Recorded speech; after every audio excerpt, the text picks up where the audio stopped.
ṣe bí ọkùnrin ṣe bí ọkùnrin. Mo dúpẹ́ lọ́wọ́ gbogbo ètò wa lórí ìjókòó. Mo dúpẹ́ lọ́wọ́ Ọlọ́run.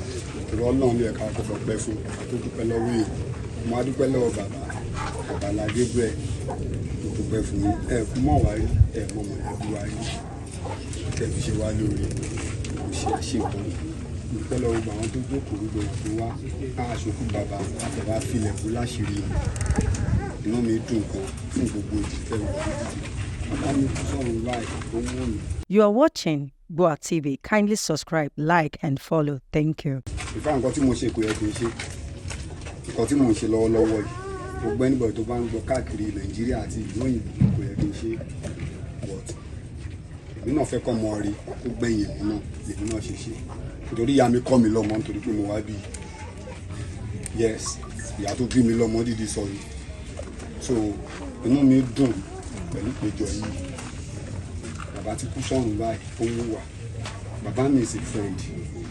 Èmi àti ẹ̀kún ṣe pé bí apá níjà àláwọ̀ 2 months kó tó kú block mi but is a friend.